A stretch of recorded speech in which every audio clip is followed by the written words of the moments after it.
આપેલી સૂચના સાંભળી શકે છે, સાંભળ્યા પછી સમજી શકે છે, સમજ્યા પછી કરી શકે છે. તો આ 3 બાબતો થઈ. એટલે અહીંયા વાત છે કે આ 10 જે સાધનો છે એનો પોટેન્શિયલ વધારો. સારામાં સારું સાંભળતા કરો, ઓછા અવાજે સાંભળતા કરો. એકદમ કશું જ નથી સાંભળાતું ને, કોઈ શબ્દ નથી ને, છતાં એને આવડે છે, વિચારી શકે છે, ત્યાં સુધી લઈ જાઓ. મૌન ભાષા સમજી શકે છે. એટલે આપણા શાસ્ત્રોમાં 2 વિદ્યાઓ છે, પરાવિદ્યા અને અપરાવિદ્યા. તો પરાવિદ્યા અત્યારે જે આપણે સહજ બોલીએ છીએ બધી પરાવિદ્યા છે. અપરાવિદ્યા જે મહાભારતમાં સંજય વાચ અને કુરુક્ષેત્રના મેદાનમાં હતું ને, એ એક વિદ્યા હતી. અહીંયા મંડળીમાં બેઠા બેઠા ત્યાં શું ચાલી રહ્યું છે એ જેને આપણે ટેલિપેથી કહીએ છીએ, એ પણ એક વિદ્યા છે. અને એ આ ન્યુરોસાયન્સ અંતર્ગત સમજી શકાય ત્યાં સુધી આપણે પણ જોઈ શકીએ. જરૂરી નથી એના માટે સતયુગમાં જવું પડે. કળિયુગમાં પણ આ બધા સ્કિલ અચીવ થઈ શકે સાધના કરવી પડે. આ છે પોટેન્શિયલ. અત્યારે જે પોટેન્શિયલ છે બાળકોનું, પોટેન્શિયલ વધારો અને એમાં એટલે હાલ જે તકલીફો છે ને એ કેવી છે? 21મી સદીની મૂળ જે સૌથી ખરાબ તકલીફ અથવા સૌથી ખરાબ બતાડો અતિશય સૂચનાઓ. સીધા બેસો, વાતો ન કરો, પાણી પીવા જાઓ તો પાણી ન દોરો, લાઈનમાં જાઓ, વંદનામાં 2 હાથ જોડીને બેસો, નકરી સૂચનાઓ. તમે એક દિવસ એનાલિસિસ કરો આજના દિવસમાં અપાયેલી સૂચનાઓ. રાત પડતા પડતા કેટલી સૂચનાઓ થાય છે. તો એ જે સૂચનાઓનો મારો આપણા ન્યુરોસાયન્સ અથવા આપણા મગજની ચેતાતંત્રો પર થાય છે ને, એટલે બાળકોની એ ચેતાઓ તૂટી જાય છે. જેમ કોઈ નાની રેસાઓ હોય અને એની પર વારંવાર એટેક કરવામાં આવે, કોઈ વસ્તુથી ઘા કરવામાં આવે તો એના રેસાઓ તૂટી જાય. એ સેતુબંધ ના જે કનેક્શન છે એ લૂઝ પડી જાય અને જ્ઞાનતંતુઓ નષ્ટ થાય. એટલે આપણા બાળકો, આજના બાળકો વધારે લાંબા સમય સુધી યાદ રાખી શકતા નથી. આ ન્યુરોસાયન્સની રિપોર્ટ કહે છે. હવે આપણે તંતુઓને જોડાણ તો મજબૂત રાખવાનું છે, પણ એક તંતુઓમાંથી અનેક તંતુઓ બનાવવા માટેની જે પ્રોસેસ કરવાની છે એનું નામ જ પંચપદી અધિગમ શિક્ષણ પદ્ધતિ છે. 2015થી 2020 સુધીમાં એક 5 વર્ષમાં એક સર્વે થયો. કેવો સર્વે થયો કે માર્કેટમાં કેવા લોકોની જરૂર છે. જો આપણે કહીએ ને કે વિદ્યાર્થીઓ ભણે છે, ભણી રહ્યા છે અને માર્કેટમાં 5, 10, 15 વર્ષ પછી જશે એટલે A1 ગ્રેડનો વિદ્યાર્થી એટલે 50, 60 કે લાખ સુધીનું પેકેજ સ્ટાર્ટિંગ એનું હશે જ નહીં હોય, જો આપણે આ દિશામાં વિચાર નહીં કરીએ તો. અહીંયા એવું કીધું છે કે 2015માં જે પહેલું હતું કોમ્પ્લેક્સ પ્રોબ્લેમ સોલ્વિંગ, જટિલ સમસ્યાઓનો ઉકેલ કરનાર વ્યક્તિઓ 2015માં પણ જોઈતા હતા, આજે પણ જોઈએ છે અને કદાચ આ 2030 સુધી પણ નંબર 1 પર જ રહેશે. પ્રોબ્લેમ સોલ્વિંગ, કંઈ પણ સમસ્યા આવી છે તરત ડિસિઝન લેવું. અને એટલે હું કહું છું ને કે આપણું પોટેન્શિયલ પ્લસ કરવાનું કારણ તમારી સામે સમસ્યા આવી, ચાલો જોડાવો, આનો શું ઉપાય છે ડિસ્કસ કરો, ફટાફટ ડિસિઝન પર જાઓ. ડિસિઝન થયા પછી એને એપ્લિકેશનમાં મૂકો તો જ એ આપણા સમાજ, એટલે આપણું જે લર્નિંગ આઉટપુટ છે ને સમાજનું, કે આપણો વિદ્યાર્થી બહાર જઈને કેવો હશે એ અહીંયા બતાવે છે. તો આ તો 2020ની રેખા છે. આને 2026 સુધી લઈ આવીએ ને તો હજી આને ક્રમ પ્લસ માઇનસ થાય. એવું બીજું છે વિવેચનાત્મક, એટલે કે ક્રિટિકલ થિંકિંગ. એક વાતને અલગ અલગ એંગલથી જોવી. એ 2015માં જુઓ કેટલામાં નંબર પર છે? 4 નંબર પર. અને 2020માં 2 નંબર પર. જે એક પણ વિષયને અલગ અલગ એંગલથી જોઈ શકે છે, વિચારી શકે છે, એની ઉપર ચર્ચા કરી શકે છે, એની ઉપર નિષ્કર્ષ આપી શકે છે, એ જ આજના આ 21st સેન્ચુરીમાં ચાલી શકે છે.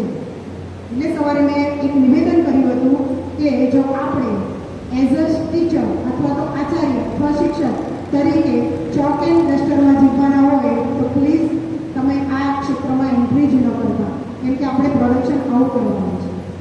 એના માટે પહેલાં આપણે તો ક્રિટિકલ થિંકિંગ કરવું પડશે ને. ધ્યાનમાં હોય તો કોરોના પછી બધા જેટલા શિક્ષણ ક્ષેત્રમાં વિદ્યાલયમાં કામ કરે છે, કોરોના પછીની પરીક્ષાઓના જેટલા ફોર્મ આવ્યા અથવા બ્લુ પ્રિન્ટ આવી, એ બધી બ્લુ પ્રિન્ટમાં તમે જોજો પ્રશ્નાવલીની પેટર્ન બદલાઈ ગઈ. યાદ છે કોઈને? હમણાં સંસ્કૃતમાં મમ નામ કિમ આ અધ્યાય ચાલતો હતો. આ જ વસ્તુને મમ પરિચય અથવા મમ પરિવાર પરિચય કરાવવો હોય તો એને અલગ અલગ પેટર્નથી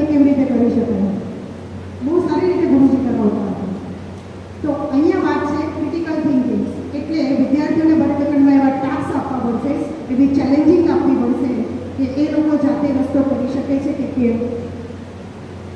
અને એની અત્યારે તો માંગ છે જ, હજી એ નંબર 1 પર પણ આવી શકે. અને ત્રીજી છે ક્રિએટિવિટી, સર્જનાત્મકતા. એટલે આપણી કર્મેન્દ્રિયો અને જ્ઞાનેન્દ્રિયો જો કૌશલ્ય સ્કિલ બેઝ નહીં હોય તો આપણે ક્યાંય માર્કેટમાં ચાલવાના નથી. અને માર્કેટમાં જે ચાલતું નહીં હોય, આપણે ખબર છે કે એક સમયનો નોકિયા અત્યારે નથી, મોબાઈલ જગતમાંથી આઉટ છે, જે નંબર 1 પર હતો. તો કેમ જતો રહ્યો? તો એના સોફ્ટવેર અપડેટ ન થયા, એને એવા માર્કેટમાં એવા એના બ્રાન્ડ ન આપી. તો આવું ઘણું બધું છે જે અત્યારે અવેલેબલ હતું, જે એક સમયમાં નંબર 1 પર હતું. અને અત્યારે ઘણું બધું નંબર 1 પર છે જેનું આજકાલ સુધીમાં ખબર નહોતું. આ જે છે ને એ દુનિયાના આવતા જતા આવેગો છે, એની અંદર આપણે ટકવાનું છે. એની અંદર વિદ્યાલયમાંથી બાળક નીકળીને જાય એટલે એને ભોજન મંત્ર તો આવડતું જ હોય, એને વંદના તો આવડતી હોય, પણ એને કોમ્પ્યુટર પણ એટલું સારું આવડતું હોય.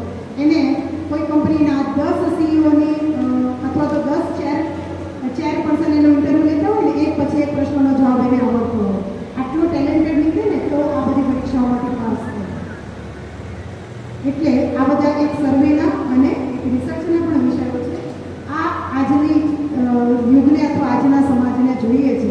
આપણે એવું લર્નિંગ આઉટકમ આપીએ છીએ. અહીંયા 3 આધાર, સવારે મેં વાત કરી હતી કે વિદ્યાભારતીનો અભ્યાસક્રમ એ યોગ આધારિત છે, અથવા આધારભૂત વિષયોનો આધાર યોગ છે. તો એના જ આધારે આ રચના કરી છે કે શિક્ષણશાસ્ત્ર, તંત્રિકા વિજ્ઞાન અને મનોવિજ્ઞાન, આ 3 વસ્તુ કમસે કમ બાલવાટિકા અથવા શિશુવાટિકાના આચાર્યને, પહેલા ધોરણના આચાર્ય કે 10મા ધોરણના આચાર્યને કે 12મા ધોરણ, આ 3 વસ્તુનો પ્રાથમિક અભ્યાસ હોવો જોઈએ. ભલે એમાં તમે દીર્ઘ અભ્યાસ ન કરો અથવા તમારો રુચિનો વિષય ન બને તો કંઈ વાંધો નહીં, પણ પ્રાથમિક અભ્યાસ હોવો જોઈએ. એટલે કદાચ કોઈ વાર આપણે એમ થાય કોઈ બાળક સતત લેસન નથી લાવતું, શું કરશું?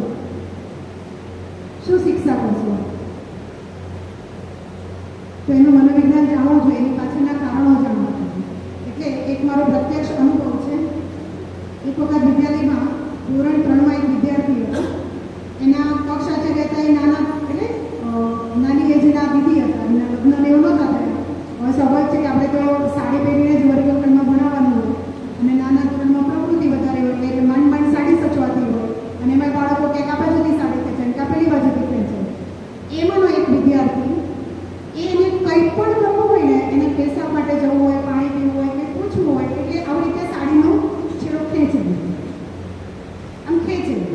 એટલે ઓલા દીદીને ડર રહે કે ક્યાંક પિન ખુલી જશે અથવા તો સાડી ક્યાંક અનલોક થઈ જશે. તો એટલે એક દિવસ ચલાવ્યું, બીજા દિવસે ચલાવ્યું. એક દિવસ તો બાળકને પણ કીધું તારે મને કહેવાનું દીદી મારે આ કામ છે, સાડી નહીં પકડવાનું. અને બાળક તો છેલ્લે બાળક જ છે. એટલે એ બિચારા અઠવાડિયામાં કંટાળે મારી પાસે આવે, મને કે મારા ક્લાસમાંથી આ બાળકને બીજા ક્લાસમાં મૂકી દો. મેં એમને પૂછ્યું કઈ રીઝન? તો કે કંઈ બોલે નહીં, અને જ્યારે આવે ત્યારે મારી સાડી ખેંચે. મને બીક રહે મારી સાડીની કંઈક પિન ખુલી જાય કે એની એમ. તો મેં કહ્યું કંઈ નહીં, તમે એને સમજાવો. તો કે ના, મેં એને સમજાવીને હું થાકી ગઈ, હવે મારા હાથની વસ્તુ નથી. મેં કીધું ભલે વાંધો. એ બાળકના ઘરે અમે સંપર્કમાં ગયા. સંપર્કમાં ગયા ને, હવે તમારા માટે ચેલેન્જ છે. સંપર્કમાં ગયા ને ત્યાં મેં એક પરિસ્થિતિ જોઈ, અને એના આધારે અમને અંદાજ આવી ગયો કે બાળક એવું શું કામ કરતું હતું. એ ઘરે વિદ્યાલય પાછા આવી ગયા એમના ઘરેથી, એટલે બીજા દિવસે એમના જે કક્ષાચાર્ય હતા ને બહુ રડે કે મારાથી આ બાળક સાથે બહુ અન્યાય થઈ ગયો. એ ભલે જે સ્થિતિ હતી ને સ્થિતિ પ્રમાણે એની ક્રિયા હતી, પણ મારે એને સમજવાની જરૂર હતી. હવે તમે મને કહો, તમે ઘરે શું જોયું હશે? એવી શું પરિસ્થિતિ હતી કે બાળક વારંવાર એ દીદીનો સાડીનો પલ્લો એને ખેંચવો પડતો હતો? હા, એના મમ્મી કદાચ સાંભળી નહીં શકતા હોય. ચલો, એક રીઝન એ. બીજા કોઈ?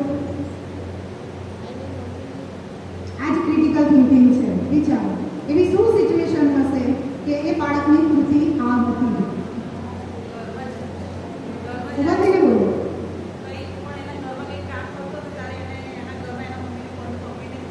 હા, એને એવી ટેવ હશે કે કંઈ પણ હશે તેના મમ્મીનો પલ્લું પકડીને જ કહેતો હશે. આ બીજી સિચ્યુએશન.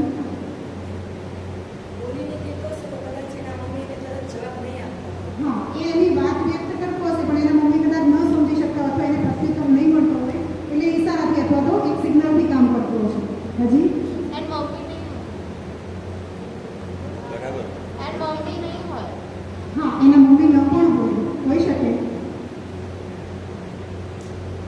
હજી વિચારો. એવી કઈ કઈ સિચ્યુએશનમાં આપણે કોઈક વસ્તુનો આધાર લેવો પડે છે?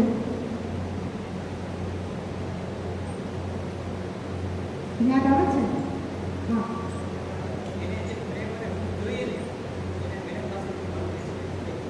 એના મમ્મી પપ્પા પાસેથી પ્રેમ અને હોમ કદાચ નહીં મળતી હોય એટલે દીદી સાથે એનું આલિંગન વધારે રહેતું હશે. હવે સાચો જવાબ કહો. એના મમ્મી આખે આંધળા હતા એટલે એને જ્યાં લઈ જવું હોય ને ત્યાં એના મમ્મીનો સાડીનો છેડો પકડીને લઈ જાય. એને પાણી પીવું હોય એ જન્મથી એવી રીતે હતો. હવે તમે વિચાર કરો એ બાળકનો એ આખું એનાલિસિસ ન કર્યા વગર તમે ક્લાસરૂમમાં એને ઠપકો આપો તો એનું મનોવિજ્ઞાન શું કહે? શું કહે? અથવા એ બાળક તમારી જોડે રહે કે ના રહે? ન. એટલે વિદ્યાભર્તીમાં વાલી સંપર્ક છે. એટલા માટે છે બાળક અહીંયા કોઈ પણ કાર્યમાં પાછળ છે, અસ્તવ્યસ્ત છે, એના કપડાં ગંદા આવે છે, એનું દફતર બરાબર નથી કે એનું લેસન નથી, એ ગુસ્સો આટલો બધો કેમ કરે છે? બધા કારણો ક્યાંક ને ક્યાંક પરિવાર સાથે જોડાય છે. એટલે આપણે પરિવાર સાથે જવું પડે છે, ત્યાં મળવા જવું પડે છે. એટલે અહીંયા મનોવિજ્ઞાન જાણવું જરૂરી છે. ત્યાં ઉઠક બેઠક કરવી એ સજા યોગ્ય નથી, એની પાછળના કારણનું કારણ જાણવું એ જરૂરી છે. એટલે શિક્ષણ શાસ્ત્રને મનોવિજ્ઞાન સાથે જોડાયેલું છે. અને તંત્રિકા વિજ્ઞાન તો સમજ્યા જ કે એને તંતુઓ છે એને સબર કરવાની છે, એને આપણે પોષક બનાવવાની છે. તો જ એ જેમ અમીબા ધોરણ 8 અને 9માં અમીબા એક કોષી જીવ છે, એ એક કોષીમાંથી દ્વિકોષી બને છે અને એક પોતાના જેવો જીવ ઉત્પન્ન કરે છે. તો એ એક કોષમાંથી કેમ અનન્ય કોષો ઉત્પન્ન કરે છે? એના જેવું અહીંયા ન્યુરોસાયન્સમાં છે કે એક જ કોષ કણિકામાંથી અસંખ્ય કોષોનું નિર્માણ થાય છે અને એના એકબીજાના જ્ઞાન તત્વો જોડાય છે અને આ આખું એક ઝાડ બને છે ને એને જ્ઞાનાર્જન પ્રક્રિયામાં ચિત્ત પર પ્રકાશ કરવો છે. એટલે એ બહુ લાંબા સમય સુધી યાદ રહે, કદાચ એને જ આપણા વેદોમાં જ્ઞાન કરવું છે. એટલે અહીંયા જે વાત છે કે જો આપણે અલગ અલગ પરિણામો જોઈએ છે તો આપણે અલગ અલગ પ્રક્રિયાઓ અપનાવવી પડશે. અહીંયા સામે પડેલું માળખું હું જોઉં છું, મને કોઈ બીજા એંગલથી દેખાય છે. તમે સામેથી જોવો છો, તમને એનો એંગલ દેખાતો હશે. આ બાજુથી કોઈ જોશે, કોઈ ઉપરથી જોશે તો એનો આકાર અલગ અલગ છે. તો આ અલગ અલગ 360 ડાયમેન્શનમાં જ્યારે જોવું હશે ત્યારે એની મેથડ પણ અલગ અલગ હશે. એટલે એક બીજું ઉદાહરણ લઈએ, થોડી ક્રિયાઓ કરી લઈએ એટલે આળસ જતી રહે. હમણાં ગુરુજી સંખ્યા કરાવતા હતા સંસ્કૃતમાં. આવડી ગઈ? આવડી ગઈ સંખ્યાઓ? એકમ, દ્વે, ત્રિણી, ચત્વારી આવડી ગઈ? ચાલો અભ્યાસ કરીએ. સીધા બેસો, કેમ કે મારો પહેલો આગળ હોય, મારા વિદ્યાર્થી સીધા બેઠા હોય. આપણે સરળથી કઠિન જઈએ, બરાબર? ગુજરાતીમાં 1 થી 10 આવડે છે? હા અથવા ના? ગુજરાતીમાં 1 થી 10 આવડે છે? અંગ્રેજીમાં આવડે છે? હિન્દીમાં આવડે છે? સંસ્કૃતમાં આવડે છે? હા, થોડા થોડા. હા, અને હજી એક આપણે નવી એક ભાષામાં આપણે શીખશું, બરાબર? ચાલો, ગુજરાતીમાં 1 થી 10 અંક શરૂ. 1, 2, 3, 4, 5, 6, 7, 8, 9, 10. હિન્દીમાં 1,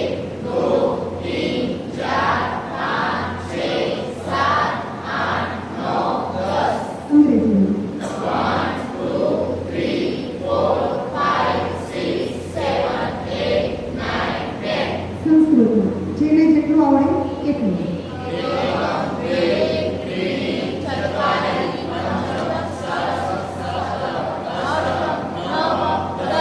હવે એક તમિલનાડુની ભાષા છે, એમાં 1 થી 10 બોલું છું, બરાબર? સાંભળજો, તમે કહેશો એટલે હું બોલીશ.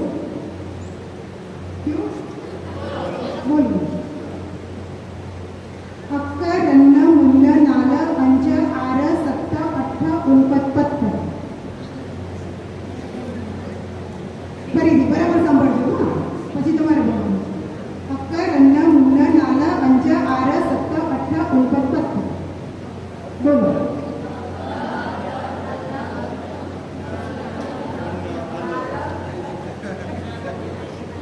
તમિલની ભાષા છે 1 થી 10 અંક. અક્કર, રન્ન, મુન્ન, નાલ, અંજ, આર, સત્ત, અઠ્ઠ, ઉનપત, પત્ત. આપણે ન આવડે. કેમ ન આવડે? હવે એનું કારણ શોધો. ચાલો, કેમ ના આવડે? ત્યારે સાંભળી નથી, ત્યારે જોઈ નથી, ત્યારે કોઈને બોલતા પણ સાંભળી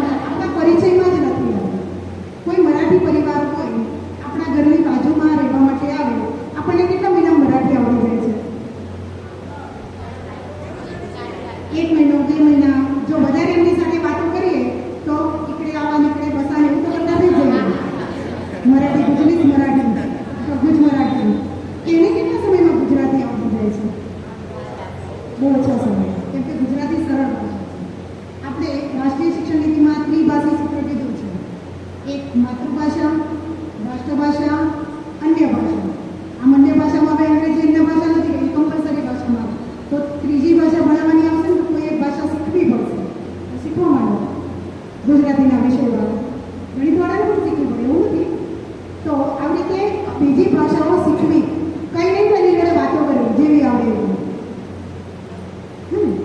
એટલે અહીંયા જે છે તે આવી પદ્ધતિઓ અપનાવવી પડશે તો આપણે આ પંચપદીમાં આગળ વધશું. હવે જો આપણું મગજ છે ને એક કોમ્પ્યુટરના સીપીયુની જેમ એનું એનાલિસિસ કરે છે. એક હાર્ડવેર છે, એટલે કે આપણે કેમ કે થપડી કેવી હોય, મજબૂત હોય, એની અંદર જેવું હોય છે. પણ આ બહારનું જે મગજની જે બંધારણ અથવા સાચવવાનું કામ કરે છે એ એક હાર્ડવેર છે. એની અંદર અબજો ન્યુરોસન્સ છે, એટલે કે જેની કોઈ ક્ષમતા નથી ને એને માપવાનું હજી સુધી વિજ્ઞાનમાં ક્યાંય ટેકનોલોજીમાં સાધન નથી મળ્યું. એટલે 135 અબજ ન્યુરોન્સ, આ એક શ્રેષ્ઠ આંકડો છે. એનાથી વધારે હોઈ શકે. તેજસ્વી વિદ્યાર્થીઓ હોય તો હોઈ શકે, અથવા તો ક્રિટિકલ થિંકિંગ કરવાવાળા હોય તો હોઈ શકે. હવે એનું નેટવર્ક છે ને એ 1000 થી 5000 ટ્રિલિયન સિનેપ્સ બનાવે છે.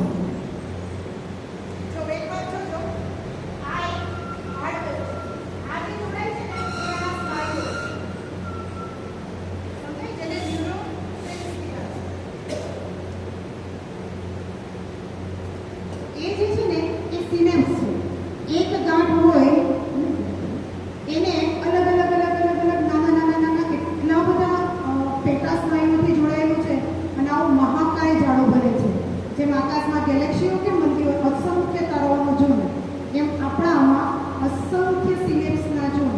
જેટલા સિનેપ્સ વધારે એટલી તમારી તીવ્ર બુદ્ધિ વધારે, એટલું તમારું જ્ઞાન વધારે, એટલું તમારે નોલેજેબલ વ્યક્તિ જેને આપણે કહેતા હોય ને એ આપણે આ કામ કરવાનું છે. અને આ એવું નથી ફુગાને રબરને ખેંચ્યું એટલે ખેંચાય. આની અંદર તમારે એ ક્રિયા છે ને એને વારંવાર વાગોળવી, પુનરાવર્તિત કરીને અભ્યાસ કરાવો ને એટલે આ સિમ્પટમ્સ વધે. એટલે મારે અક્કર મંડળ અંચાર શીખવું હોય ને તો મારે એનો અભ્યાસ કરવો પડે, એને સાંભળવું પડે, એવા લોકોનો કોન્ટેક્ટ કરવો પડે, મારે પણ કરવું પડે તો મને આવડે. અને જ્યારે આવડી જાય ને ત્યારે કોઈ પણ અઘરી વસ્તુ પહેલી વખત શીખવાડીએ ને તો પણ આવડી જાય. એટલે આપણા વર્ગખંડમાં એવા 10, 12, 15 વિદ્યાર્થીઓ હોય છે, એકવાર શીખવાડો એટલે આવડી જાય. એ આ સ્ટેજ પરના વિદ્યાર્થીઓ જેને આપણે અતિ ઉત્તમ શ્રેણીના બાળકો કહીએ છીએ. અને જેને વારંવાર શીખવાડવા છતાંય સામાન્ય શ્રેણીમાં આવે છે એના બિચારાના બધા તંતુઓ જ તૂટી ગયા છે કે મેળ જ નથી પડતો. પછી શું ગણિતના દાખલા હોય કે શું સમજ ગણિતનું ન હોય. આ કામ શિક્ષકે કરવાનું છે. એને એટલું બધું ઇન્ફોર્મેશન નથી આપવાનું, જ્ઞાન આપવાનું છે. એવી રીતે જેમ અત્યારે મેં તમને કીધું તમારા મનમાં કેટલા બધા વિચારો આવે, જેટલા વિચારો કરે ને એટલા તાતણાનું બંધારણ વધ્યું, જેટલી ક્રિએટિવિટી કરી એટલા આ સક્રિય બને. જેટલું તમે વિચાર કરો શું હશે એ છોકરાના ઘરમાં, એવું તો શું હશે કે દીદીનો સાબળો ખેંચતો હશે, એ જેટલું વિચાર્યું ને એટલું તમારું અહીંયા ચેતાતંત્ર એક્ટિવ થયું, એટલા ન્યુરોન્સ વધે. અને સાવ ન વિચારે ને ત્યાં ન્યુરોન્સ બી ધીરે ધીરે ધીરે ધીરે મળતા હોય. એટલે આ મગજનું જે કામ છે ને એ જ્ઞાનાત્મક પ્રક્રિયામાં સુધારો કરવાનો, પછી એનાલિસિસ કરે. આવું થશે તો પણ હવે ધારો કે એના મમ્મી સાંભળવાની હોય તો બાળક શું કરશે, એના મમ્મી બોલતાની હોય તો શું કરતો હશે. વિચારો, લેસન કરો, ચર્ચા કરો, જુઓ. જેના મા બાપ આંધળા છે એ બાળકો કેવી રીતે શીખે છે, જેના ઘરમાં મા બાપ અપંગ છે એ બાળકો શું પરિસ્થિતિ ફેસ કરે છે, જેના મમ્મી પપ્પા સાંભળી નથી શકતા એ બાળકો કેવી રીતે ઘરમાં કામ કરે છે. તો આ સર્વેના વિષય કરો સર્વે, આ જ્ઞાન બને. એટલે અહીંયા જે વાત છે એમાં આની ઉપર આપણે હવે કામ કરવાની જરૂર છે. આ જ ઓરિજિનલ જ્ઞાનાર્જન પ્રક્રિયા. જ્ઞાન અર્જિત કરવા માટે માહિતી નથી જોઈતી. અત્યારે આ એવું ગેજેટ છે, ઇન્ફો આપણે નહીં છે ને એટલી માહિતી આમાં છે, આપણને એમાં સુધતા નહીં આવડતું એટલું આમાં છે. પણ એ માહિતી છે, આપણે માહિતી નથી જોઈતી, આપણને જ્ઞાન જોઈએ છે, નોલેજ જોઈએ છે. એટલે આ હાર્ડવેર સાથે આપણે કામ કરવા માટે આવા થીક મૂકવા પડે.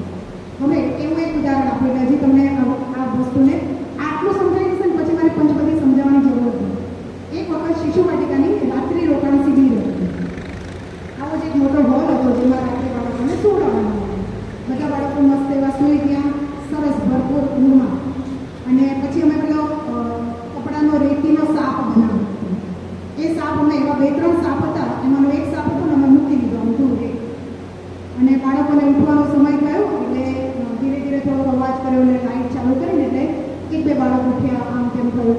બાળક નાના હતા એટલે તરત કંઈ સાપ પર નજર જાય એવું તો નથી, પણ ઉઠ્યા અને કંઈક બેઠા અને કોઈ કંઈક રડ્યા ઉઠતા હોય, મમ્મી જોઈતી હોય અને વિદ્યાલયમાં તો હોય એટલે બે રડ્યા અને એમાં એક બાળક નહીં ગયું, ત્યાં કંઈક છે, દરવાજા જોડે કંઈક છે એટલે એને બૂમ પાડી.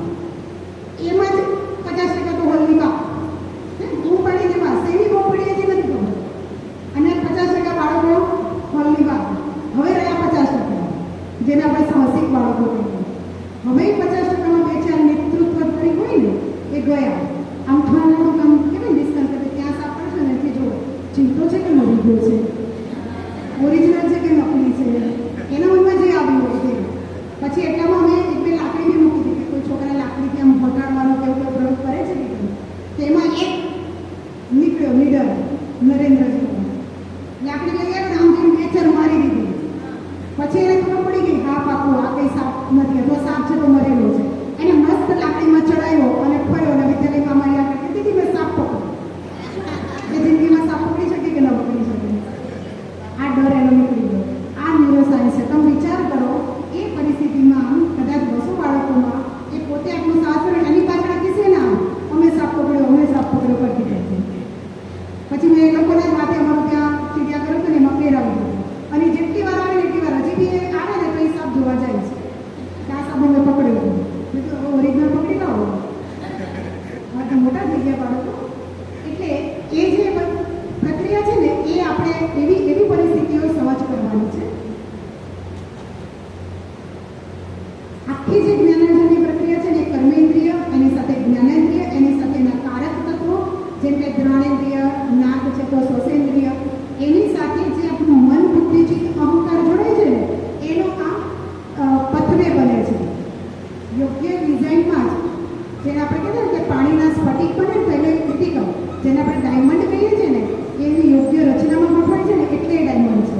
બાકી તો એક સાદો એક સ્ફટિક જ બને. એટલે આખી જે રચના છે ને એમાં પહેલું છે એક ક્રિયા, એટલે કે શીખવું. આપણે ક્યારેય કોઈને ભણાવી શકતા નથી, બધા જાતે શીખી શકે છે.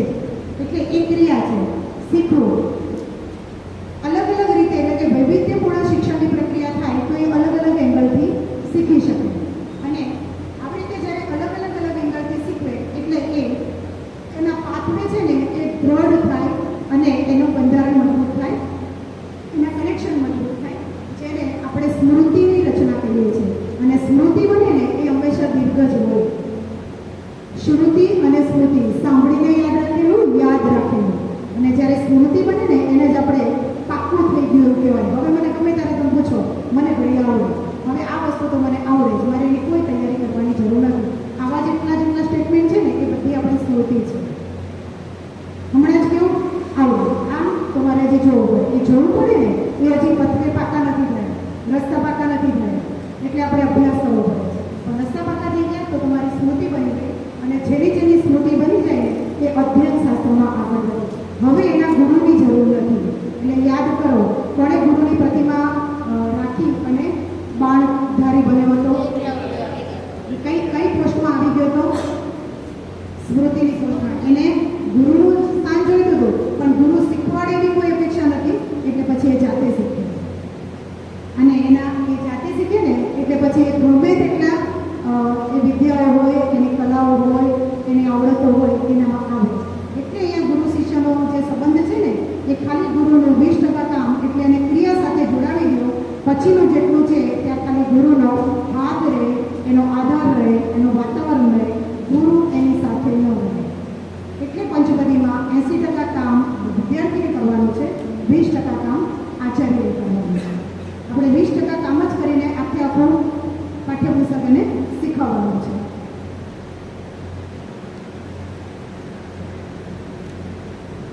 મહાકવિ શ્રી હર્ષનો એક નૈષધ ચરિતમ કાવ્ય છે. એની અંદર આ પંચપદીના 4 પદ, પહેલા 4 પદનો ઉલ્લેખ હતો. અદિતિ બોધ આચરણ પ્રચારણે. અદિતિ જેટલું જાણો છો ત્યાંથી આગળ વધો. બોધ એનો બોધપાઠ અથવા તો સમજ શક્તિ કેળવો. આચરણમાં એટલે કે પ્રયોગમાં, પોતાના જીવનમાં પ્રયોગાત્મક રીતે લાવો અને પછી બીજાને કહો એટલે કે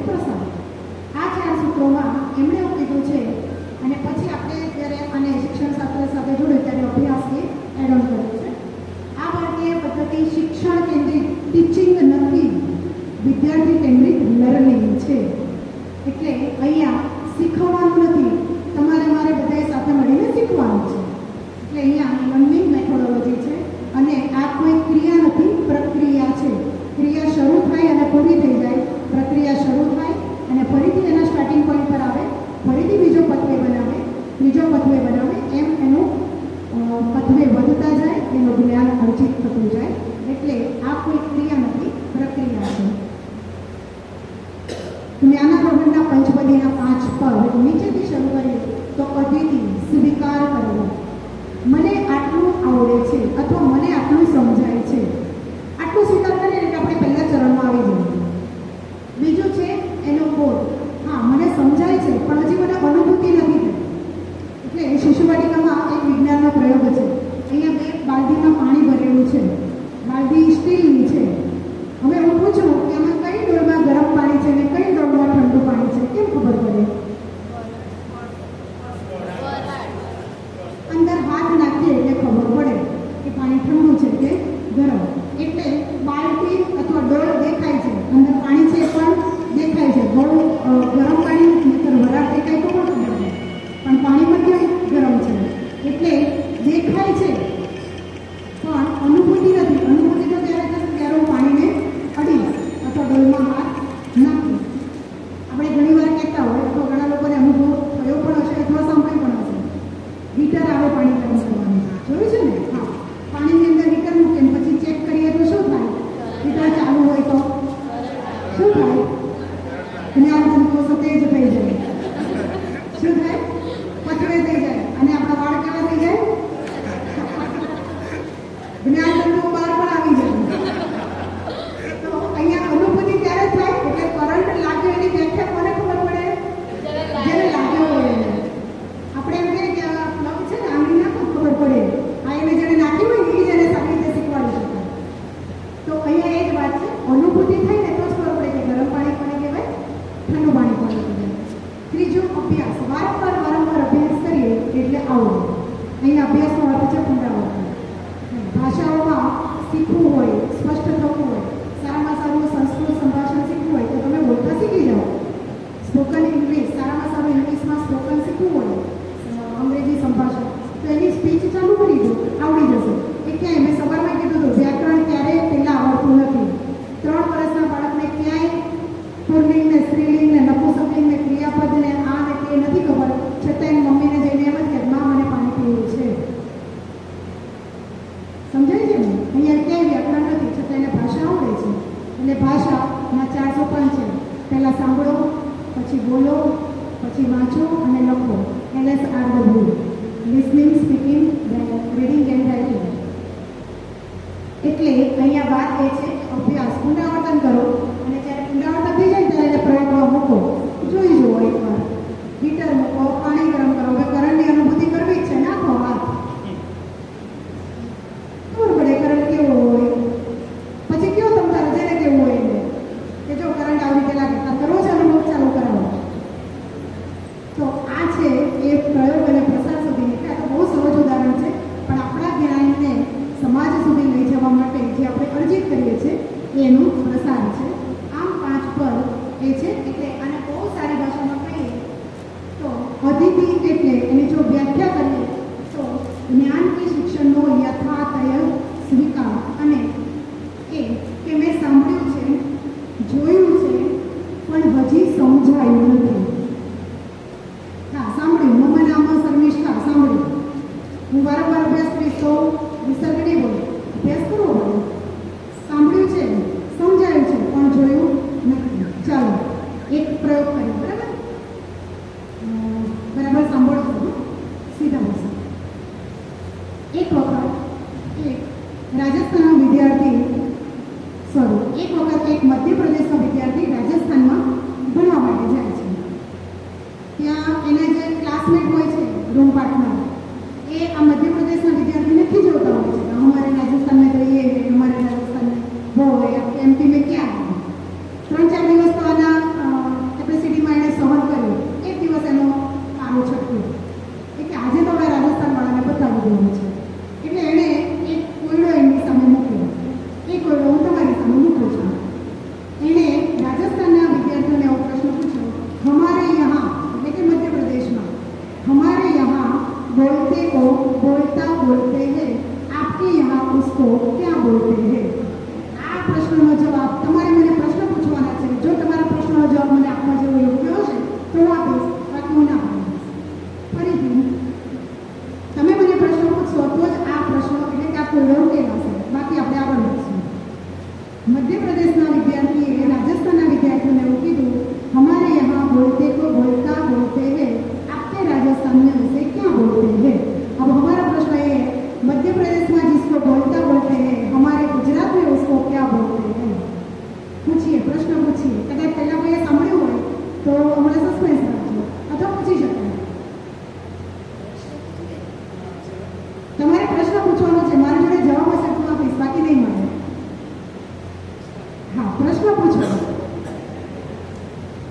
बोलते को बोलता क्यों बोलते हैं?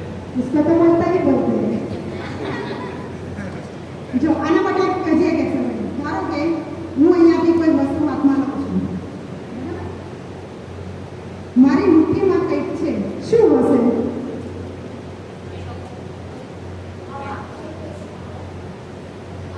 હવા. ચાલો એક હવા પણ કંઈક છે. વિચારો, તમે આમ જોઈને વિચારો આટલી મુઠ્ઠીમાં શું શું રહી શકે? બોલો મને.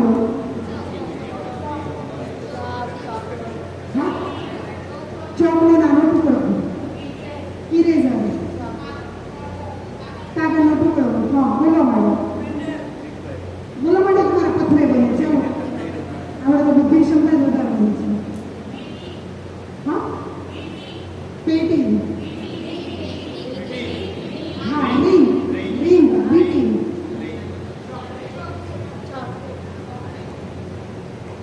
સમજો પેનનું ઢાંકણ. સરસ. ચોકલેટ. ચોકલેટ અથવા ચોકલેટનું રેપર અથવા કંઈક એવું કાગળિયું. હા, આ કેવા પ્રશ્નો પૂછ્યા? હવે એવી રીતે તમારે મને પ્રશ્ન પૂછવાનો કશું જ નહોતું. તો અહીંયા કશું હતું જ નહીં મારા હાથમાં. હવે આવી રીતે તમારે એવું બોલતા ડબલ ઇન્વર્ટેડ કોમામાં બોલતા એક કંઈક છે એને શોધવાનું છે. હવે પ્રશ્ન પૂછો. बोलता कौन है? बोलता एक है, कुछ तो है. लड़का है या लड़की है? नहीं, लड़का लड़की नहीं है. हाँ, तो और इधर प्रश्न शुरू करो. ना लड़का है ना लड़की है. बोलता बोलते को कहते हैं, वो तो कुछ नहीं है उन्होंने. हाँ, बस तो नहीं है. ऐसे खेतों में रहता है. इसका घर ऐसा रहता है.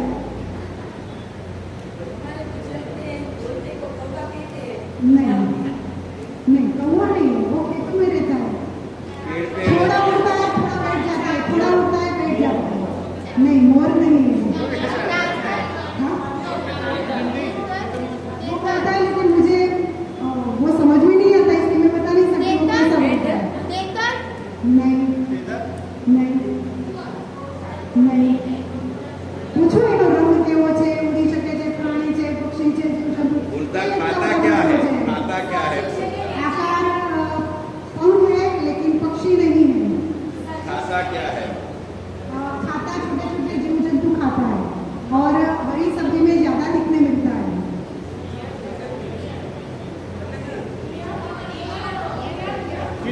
कीड़ नहीं. हमारे गुजरात में उसको तित्ती घोड़ा बोलते हैं. મધ્ય પ્રદેશમાં તિત્તી ઘોડાને બોલતા કહેવામાં આવે છે. આ જે પ્રોસેસ થઈ ને એ જ ન્યુરોસાયન્સ, એ જ આપણી અધિતિ અને બોધ છે. કેટલું મગજ ખવાઈ જાય, આને જ મગજમારી કહેવાય. શિક્ષણમાં મગજમારી હોય ને એના જેવી મજા. એટલે હવે મૂળ વિષય પર આવીએ કે સાંભળ્યું છે, જોયું છે, પણ કહેતા આવડતું નથી. મેં કીધું ને કે મેં તિત્તી ઘોડો જોયો છે, હાથમાં પણ પકડ્યો છે. બધા એવું કંઈક પેશાબ કરી જાય તો ખોલવો થઈ જાય, હજી અનુભવ નથી થયો. હા, ઘણી વખત હાથમાં લીધો છે પણ ક્યારેક પેશાબ નથી કર્યો એટલે ખોલવો નથી. ક્યારેક પડશે તો કહેવા આવીશ તમને, જો આવો ખોલવો હોય. એટલે અનુભવ નથી થયો. એટલે મેં કીધું કે પાણી ઠંડુ છે કે ગરમ છે? દેખાય છે બાલદીમાં પાણી છે, એક ગરમ છે, એક ઠંડુ. પણ અનુભૂતિ કરશો તો આ અધિતિ છે. અધિતિના આધારે જ બોધ થાય. એટલે કે અનુભવ કરો અને શીખો. ત્યારે કોઈને સીધું જ્યારે તૈયાર આપી દે છે ને ત્યારે એની અનુભૂતિ નથી રહેતી. હા, એનું હસ્તાંતરણ થાય છે, અનુભૂતિ નથી રહેતી. અનુભૂતિ જેને શિક્ષણ હોય ને ત્યાં બાળકો હંમેશા ક્રિટિકલ થિંકિંગ, ક્રિએટિવિટી હોય જ. ક્લાસરૂમમાં ક્યારેય પણ કોઈ પણ વસ્તુ લીધા વગર જાઓ કે સાધન સામગ્રી લઈને જાઓ, પણ એનું પાછળનો રોડમેપ તમારા માઇન્ડમાં હોવો જોઈએ કે હું ક્લાસમાં જઈને શું કરાવીશ, શું કામ કરાવીશ. હમણાં જ સમગ્ર વિકાસનો વર્ગ હતો, એમાં ધોરણ 9નું યામ ભૂમિતિ. ગણિતના શિક્ષકો હશે, માધ્યમિકના એને ખબર હશે. યામ ભૂમિતિમાં આપણે આલેખમાં પ્રથમ ચરણ, દ્વિતીય ચરણ, તૃતીય ચરણ, ચતુર્થ ચરણ, plus or plus, plus or minus, minus or plus, minus or minus શીખવી દઈએ. પણ એનો વ્યવહારમાં ક્યાં ઉપયોગ છે કોઈને ખબર નથી. મને કહો તો આજનો યામ ભૂમિતિ આજની ટેકનોલોજીમાં ક્યાં છે? આપણે બધા જોડે છે છતાંય કયો હું અત્યારે તમને એક એક્ઝામ્પલ આપું ને એ બધા જોડે છે આપણે પણ એ યામ ભૂમિતિ સાથે જોડાયું છે કોઈને ખબર નથી છે કોઈ રિસર્ચ કર્યું હોય गूगल मैप ગૂગલ મેપ બહુ સરસ બધાના મોબાઈલમાં ગૂગલ મેપ છે ચલાવતા આવડે છે એ સીધો યામ ભૂમિતિના સિદ્ધાંત સાથે કામ કરે છે બીજું સ્કેનર આધાર કાર્ડ આપણા બધા પાસે છે શું તમને લાગે છે આધાર કાર્ડવાળા ફોટો પાડે છે શું કરે છે આપણા ફેસનું સ્કેચિંગ સેટ કરે છે એટલે યામ ભૂમિતિની રચના ત્યાં છે ભૂગોળના નકશા પર અક્ષાંશ અને રેખાંશ શું છે યામ ભૂમિતિ છે આપણે કર્કવૃત વિષુવવૃત્ત શીખવીએ છીએ પણ ક્યારેય ગણિતવાળા કર્કવૃત વિષુવવૃત્ત નથી બોલતા અને સમાજ વિદ્યાવાળા યામ ભૂમિતિ શબ્દ નથી વાપરતા તો અહીંયા વર્ગખંડમાં એક ટોપિક છે એનો વ્યવહાર પક્ષ શું છે એ તમારા બોધમાં ના આવે ને તો એ વિષય કંઈ કામનો નથી આગળ જોઈએ આ જ વસ્તુ સૌથી વધારે ભાર લાગે ને તો એ અભિનય અને બોધમાં જ છે પછી તમારો રસ્તો સરળ છે એકવાર મેપ સેટ થઈ જાય ટ્રેક ચડી જાય પછી હાઈવે કનેક્ટેડ છે ભલે બોમ્બે ટુ દિલ્હી તમે ત્યાં સુપરફાસ્ટ ભાગ્યા પણ એકવાર ટ્રેક પર ચડવાની જરૂર છે પછી એનો અભ્યાસ થાય એટલે વારંવાર અભ્યાસ કરો એટલે તમને ગમે તેવી અઘરી વસ્તુ પણ આવડી જાય જ્યારે આવડે ત્યારે પોતે પછી એનો અભ્યાસ કરવાનો પોતે અભ્યાસ કરો એટલે એ શીખાય હું મારી વાત કરું તો તમે કલાક સવારે પણ મને સાંભળી કલાક મને અત્યારે કદાચ આ મુકેશભાઈને બેઠા અમે આવું 3-4 કલાક બોલીએ તો એ થાકીએ નહીં આવો જ એક પ્રયોગ વર્ષ 2011માં જ્યારે પહેલી વાર અમારા વિદ્યાલયનો વાર્ષિક મહોત્સવ હતો ને ત્યારે મારે 15 મિનિટ બોલવાનું હતું વિદ્યાવાર્થી પરિચય ઉપર મેં 25 મિનિટ બોલી એટલી તૈયારી કરી હતી બોલવાનું તો કેટલું 15 મિનિટ તૈયારી કેટલી હતી 25 મિનિટ સ્ટેજ ઉપર ગયા માઇક પકડ્યો 7.5 મિનિટમાં પૂરું કેટલી મિનિટમાં એ 7.5 મિનિટથી અત્યારે 2 કલાક પર કેવી રીતે આવ્યા હશો અભ્યાસ વારંવાર અભ્યાસ કરો વિષયો શીખો કોઈની જોડેથી સાંભળે છે એને પોતાના ફરવામાં ઢાળો એની પર અભ્યાસ કરો 10 ચોપડે વાંચવી પડે તો વાંચો અને આગળ વધો હવે આ વિષય છે આ મહિનામાં હું 6ઠી વખત લઉં છું તો મને કેટલો પાક્કો અભ્યાસ થઈ ગયો છે 6 વખતમાં એક પણ એક્ઝામ્પલ રિપીટ નથી કર્યું નહીં કરવાનું એવું નથી કર્યું છે આ જગ્યાએ કીધું હોય અહીંયા નહીં કહેવાનું અહીંયા કીધું એ આ બોલતા હવે બીજે કંઈ નહીં લાવવાનું તો આ જે છે ને એ અભ્યાસનો છે અભ્યાસ થાય એટલે અત્યારે હું જે કરું છું મારા માટે પ્રયોગ છે તમે કઈ વર્ષ પછી અહીંયા પંચમતીનું સત્ર લેતા હશો તો એ તમારો અભ્યાસ હશે તમારો પ્રયોગ હશે તમારી સામે તમારી જેમ બીજા પ્રશિક્ષણાર્થીઓ શીખતા હશે સમજતા હશે અને આટલું બધું થઈ જાય ને એટલે વિદ્યાર્થી શિક્ષકની જગ્યાએ આવી જાય એટલે આપણે કહીએ છીએ ગુરુ શિષ્ય પરંપરા આપણી ભારતીય જ્ઞાન પરંપરા છે એમાં શિષ્ય જ્યારે ગુરુપદ આવે અથવા ગુરુ જેટલો થાય એટલે ગુરુ એનાથી આગળ વધે એટલે આપણા શાસ્ત્રોમાં તો આપણા ગુરુજનો કહે વિદ્યાર્થી અથવા શિષ્ય ગુરુથી સવાયો હોવો જોઈએ પણ એ સવાયો છે ને ત્યારે ગુરુ દોઢો થઈ જવો જોઈએ આમ દોઢો નહીં હા એનાથી આગળ વધવું દોઢો એટલે જ્યાં શિષ્ય છે અને ગુરુ છે એ ત્યાં આવે એટલે એ ઉપર વધે પાછો એ ત્યાં આવે એટલે પાછો ઉપર વધે એમ પ્રસાર શરૂ કરો એટલે તમારામાં જે જ્ઞાન છે તમે જેટલું સમજ્યા છો એને અધ્યયનમાં મૂકો અને પછી બીજાની સામે મૂકો અને આ 5 પદ છે અધિતિ બોધ અભ્યાસ પ્રયોગ અને પ્રસાર એ જ આપણી પંચભૂતિ છે કંઈ અઘરું નથી આ વસ્તુને વર્ગખંડમાં મૂકો આપણે કોઈ દિવસ વિદ્યાલયમાં ન ગયા તો આપણી પ્રોક્સી બીજા શિક્ષકો શું કામ ભરે આપણા વિદ્યાર્થીઓ કેમ ના આગળ પાડ ચલાવે જો આપણા વિદ્યાર્થીઓ આપણી પ્રોક્સી ભરતા થઈ જશે ને તો આ પંચભૂતિ આપણા ક્લાસમાં સીધી લાગુ પડશે મને ખબર નથી હું કાલે નથી આવવાની તો હું મારા 4 વિદ્યાર્થીઓને કહી ન શકું કે આવતીકાલે 5 દાખલા વર્ગખંડને ભણાવવાના છે ભણાવજો તૈયારી કરીને આવજો જો કેવી તૈયારી કરીને આવજો આપણે તો નહીં કરીએ હું આવતા અઠવાડિયે એક સરપ્રાઈઝ ટેસ્ટ લેવાની છે મને બધા પ્રશ્નો પેપર કાઢીને લઈ આવજો પછી હું એ પ્રશ્ન ભલે ન વાપરું અથવા એકબીજાને આપી દઉં બ્લુ પ્રિન્ટ હમણાં અમે 7મા ધોરણ ઉપર એક પ્રયોગ કર્યો બ્લુ પ્રિન્ટ અમે વાર્ષિક પરીક્ષાની બ્લુ પ્રિન્ટ બાળકોને આપી કે આ પ્રમાણે તમારે ગુજરાતી ગણિત મુખ્ય વિષયો જેટલા છે એના પેપર સેટ કરવાના શિક્ષક સેટ ન કરીને એવા વિદ્યાર્થીઓ કરીએ એ જ અમે વાર્ષિક પરીક્ષામાં પૂછીએ કેમ કે કોણે કઈ પ્રિન્ટે કયો પ્રશ્ન પૂછ્યો તે તો ખબર નથી અમારી સામે 200 બ્લુ પ્રિન્ટના પેપર હતા એક પ્રશ્ન રિપીટ ન થયો વિચાર કરો તો કેટલા મગજ છે આપણી સામે આવા પ્રયોગો કરો એટલે ઓટોમેટિક એ ગુરુ સ્થાને આવી જાય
આપણું એઝ અ ટીચર વિદ્યાર્થીના આચાર્ય તરીકે આ એક જ કામ છે કે આપણે બાળકોના પથ્થરે વધારે ખાલી માહિતી ન આપીએ, કેમ કે હવે એની જોડે ટેક્સ્ટબુક છે, એના સ્કેનર છે, એની જોડે ગૂગલ છે, મોબાઈલ છે, બીજી ટેકનોલોજી છે, આ બધું છે જ. આપણે આપણી પઠન પાઠન પદ્ધતિમાં ફેરફાર કરવાનો છે. તો આપણે યાદ કરીએ આપણને જે 2020માં હતા અથવા 2030માં જેવા શિક્ષકો જોઈએ અથવા જેવો સમાજને પોટેન્શિયલ જોઈએ છે એવા ઉદ્યોગપતિઓ અથવા સારામાં સારા વ્યક્તિઓ નાગરિકો આપણે સમાજને આપી શકશું. અને એટલા માટે જ આ પંચપદી એ વિદ્યાર્થીના વર્ગમાં અનિવાર્ય વિષય છે, એના વર્ગગણ સાથે સીધો જોડાયેલો છે. અને એઝ અ શિક્ષક તરીકે આપણે પંચપદીના 5 પદોને સમજવા જ જોઈએ. એવા આગ્રહ સાથે હું મારી વાણીને વિરામ આપું છું. ધન્યવાદ. કોઈને કંઈ પ્રશ્ન હોય તો પૂછી શકો. અતિથિ જ્યારે આપણે જોતા હોઈએ પંચપદીમાં, તો અતિથિમાં કઈ કઈ બાબતોનો ખ્યાલ રાખીને આપણે પાઠ બનાવીએ? અતિથિમાં બે બાબતો છે. એક, સામે વિદ્યાર્થીને કેટલું આવડે છે એ પહેલાં રિસર્ચ કરી લેવું, ક્લાસરૂમમાં જઈને જાણવું.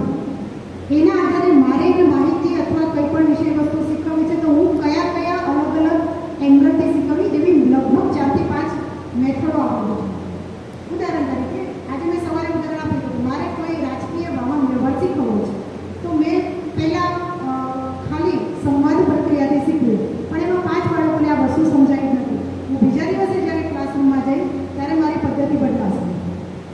અને અતિથિનો બીજો આધાર એ છે કે આપણે એવું ન માનવું કે સામેવાળાને કશું આવડતું નથી. કેટલું જાણે છે ને એ કઢાવવું અને પછી આપણે કાઢીને એની સ્પીડમાં લઈ જવું. એટલે અહીંયા વિચારે છે કે વિદ્યાર્થી જે ટ્રેક પર દોડે છે ને એ ટ્રક પર એને ઊભા રાખીને નથી ચલાવવાના, એ ગતિમાં આપણી ગતિ મેચ કરીને એની સાથે દોડવાની ક્રિયા કરવાની છે. એટલે એક અતિથિને બોલવું હજી એક ઉદાહરણ આપું. મારી સાથે એક અમારા સહ અધ્યાય અથવા આપણા એક દીદી છે, એને ગુજરાતીમાં આપણે કહેવત ભણાવીએ છીએ, ચણાના ઝાડ પર ન ચડે. સાંભળીએ છે ને? હા, કેમ ન ચડે? ચણાનું ઝાડ જ ભણવું તો શું હોય? છોડ. બરાબર. હવે આ એને ગુજરાતીમાં ભણ્યા હશે. હવે એવા વિસ્તારમાં છે જ્યાં ચણા નથી થતા, એટલે એને ચણાનું ઝાડ નથી જોયું. અમે લગભગ 2-3 વર્ષ પહેલાં કાકડકોઈ સાથે આવતા ત્યારે એક ખેતરમાં ચણા વાવેલા હતા. એટલે અમે ત્યાંથી નીકળ્યા એટલે મેં કીધું કેટલા સરસ લીલા ચણા આવ્યા છે. તો કે આ પેલા જ ચણા ને કે આપણે ખાઈએ. હા, કે હવે સમજાયું કે ચણાની ઝાડ પર કેમ ન ચડાય. તો એ જ્યારે 40 વર્ષે પણ બોધ ત્યારે જ થાય. હા, કહેવત એને આવડી ગઈ હતી, પરીક્ષામાં એને લખી પણ હતી, માર્ક્સ પણ મળ્યા હતા. બોધ ક્યારે થયો? જ્યારે એને જોયું. હવે તમે જ્યારે પણ કિત્તીર ગુણો જોશો ત્યારે તમને કયો શબ્દ યાદ આવશે? મધ્યપ્રદેશમાં જે પૂછ્યા છો લોકોને, કદાચ એને ખબર હોય ન. આવું તો ઘણું બધું છે, પણ જે કહેવાય ને કે વ્યવહાર માટે બોધ તરત થાય એવું જરૂરી નથી. એ ઘણા વર્ષો પછી પણ બોધ થઈ શકે. ઘણી એવી બાબતો છે જે આપણને ભણતા હતા ત્યારે નહોતી સમજાતી, હવે ઘણી બધી સમજાય છે. કોઈ નથી ભણાવતું તોય સમજાય છે. તો એ જ્યારે સમજાય છે ને ત્યારે બોધ થાય છે, પણ એ અટકતું નથી, એની આગળની પ્રોસેસ થતી રહે છે. પણ બોધ થાય ત્યારે સમજાય, ઓહો ખાલી ગળો વાગે ગણો એવું શું કામ કહેવાય છે? એકવાર ભરીને વગાડી જુઓ તો ખબર પડશે. છલકાય ગણો, તમે અડધો ગણો ભરીને અહીંથી ત્યાં લઈ જાઓ, આખો ગણો ભરીને લઈ જાઓ, ખબર પડી જશે. તો અનુભૂતિ કરો એટલે તમને જ્ઞાન પ્રાપ્ત થાય. એટલે અતિથિ અને બોધ એ બે મહત્વના પડ્યા છે. જ્યાં સુધી બોધ ન થાય ત્યાં સુધી અભ્યાસમાં ન જવાય. જ્યાં સુધી સ્પષ્ટ ક્લિયર ન થાય તો અભ્યાસમાં આગળ ન વધે. એટલે એના માટે બે બહુ સારા છે શબ્દો, ક્લિયરિટી અને કોન્ફિડન્સ. પહેલાં શું ને પછી શું? બોલો તો. ક્લિયરિટી એટલે કે સ્પષ્ટતા અને કોન્ફિડન્સ આત્મવિશ્વાસ. બંનેમાં પહેલાં શું જોઈએ? શું જોઈએ? ક્લિયરિટી જોઈએ કે કોન્ફિડન્સ? કેમ સમજાવશો કોઈ મને? ક્લિયરિટી હશે તો જ કોન્ફિડન્સ આવશે. Very good. ક્લિયરિટી હશે તો આપોઆપ તમારો કોન્ફિડન્સ પાવર હશે જ તે. એકવાર કોઈ વિષયમાં ક્લિયર થઈ જાઓ, હા આ એટલે આ જ. એમ મેઘધનુષના 7 રંગોના નામ આવડે છે? બોલો તો. જાની વાલા કિનારા. હમણાં 8મો રંગ ઉમેરાયો, ખબર છે કોઈને? કોઈને નથી ખબર? અરે ઉમેરાયો શું? અરે હોય જ નહીં, હોય જ નહીં. હા. અરે મરી જાઓ, તૂટી જાઓ, ગમે ત્યાંથી લઈ જાઓ, આઠ વર્ષ લાવો તો ખરા. એમ તો છે જ નહીં. પ્રકૃતિમાં જ નથી. કોઈ એવો એક્સપર્ટિક લાવે ને તો એ બે રંગોનું મિશ્રણ કરીને લાવે તો એ મૂળ રંગ નથી, મિશ્ર રંગ બને. જેમ લાલ અને પીળો શું બને? કેસરી અથવા ઓરેન્જ. એ લાલ અને પીળો મૂળ રંગ છે. ઓરેન્જ કેવો છે? મિશ્ર રંગ છે. તો આવી ક્લિયરિટી 7 થી 8 વર્ષ લાવો તો ખરા. હમણાં બધા ગ્રહણો પણ વટવાય. પ્લુટો છે કે ગયો, પાછો આવે પાછો જતો રહે. આપણા ખગોળશાસ્ત્રીઓ કે હમણાં દેખાયો તો હવે નથી દેખાતો. તો આ બધું છે ને એ ખાલી માહિતી છે. મૂળ ગ્રહો કેટલા તો એ અમુક જ્યોતિષશાસ્ત્ર અને અમુક ખગોળશાસ્ત્રમાં લખેલું છે, આટલા જ, બાકી નહીં. એટલે ક્લિયરિટી હોય એટલે તમારે કોન્ફિડન્સ બતાવવાની જરૂર નહીં, કોઈ ક્લાસ કરવા જવાની જરૂર નથી. બરાબર? ભારત માતા કી જય. કેમ કે બીજી દિશા થઈ ગઈ છે.